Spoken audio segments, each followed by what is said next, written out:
everyone, it's Melissa Fabiano. Today I wanted to make a video for you explaining how to do in yoga what's called four-limbed staff pose or Chaturanga Dandasana. I'll demonstrate it really quick and then I'll walk you through how to properly do it and how to not do it as well. So if you're not familiar with the Sanskrit language or yoga language, this is what it looks like. I'll just break it down really quick. So ultimately, if you're flowing, it would be like from your high push-up position, lowering down to the floor, coming into up dog, and then transitioning into downward facing dog. So again, if you've taken Vinyasa or a slow flow style class, you're probably familiar with that movement.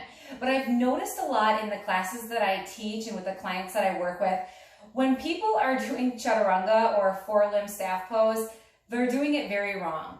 One thing that I notice a lot as a teacher, and I work really hard with my students to correct, is the positioning of the arms and kind of just like the floppiness of the belly, for lack of a better word. So I'm going to demonstrate what not to do as well. So something that I often see, and I'll go on an angle, is when people say they're coming, they're in their plank position right here, they have their hands super far apart, and they kind of go into like a push-up, plop to the ground, casually go up, and then casually go down.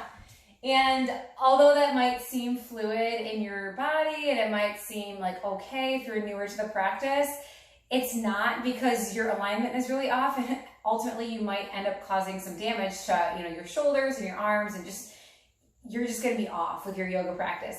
So breaking it down really quickly and what you can practice at home, if you practice yoga at home, or even just think about next time you take a studio class, is just the alignment of the body and the slow movements and not being afraid to modify. Because that's one thing too I always notice is people, myself included, your ego can get in the way sometimes and you're like, I'm strong, I don't need to modify. But trust me, if you modify, you'll be able to, master that technique first, and then you'll be able to do the entire thing before you know it. So I'm going to walk you through a modified version of four-limb staff or Chaturanga Dandasana.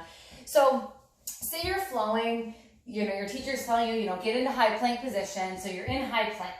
So the first thing you can do to modify is drop to your knees. You want to make sure at all time your core is engaged, you're engaging the muscles of your pelvic floor as well, and your legs are engaged even if you're on your knees. So again, if you're up like this, all same alignment cues, belly, pelvis, and legs are engaged. Now here, you want your shoulders directly above your wrists, and then your arms are at right about shoulder width apart, okay? So you don't want them out in like a crazy style push-up. You don't want them in touching so you feel really awkward. You want them your hands just under your shoulders. And then say you're taking the modified version on your knees, you slowly, keeping everything engaged, start to lower down. And I like to tell my students, imagine your arms are just brushing against your side. And I apologize if the focus is going in and out of this video. So your arms are at your side. And then when your teacher says up dog or cobra, for cobra, you press into the hands, keeping them close to your body. Open up through the heart, keeping your core engaged. Now that's cobra, your elbows are bent. For up dog, you'd press into the tops of your feet and you'd straighten your legs. You can't see it now, but my thighs and my legs are actually lifted off of my mat. And then you'll flip over your toes, take your hips up and back for a downward facing dog.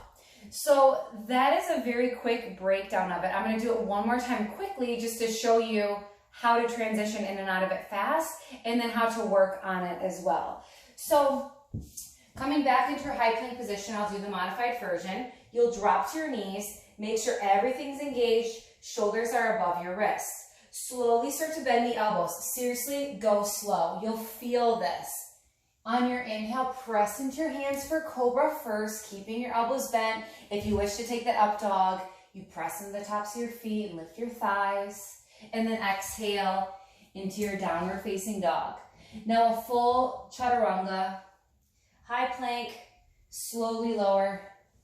Press into your hands for up dog or cobra. Exhale to downward facing dog. And that's how you do it. So I encourage you to just practice the modified version a few times before you even start to take the full plank variation, and just get your form down. Any teacher, trust me, myself included, would rather see you modifying and getting your alignment right than trying to do the full version when your body's just not ready for it. So give this a try, let me know what you think, and stay tuned for more yoga tutorials. Have a great day.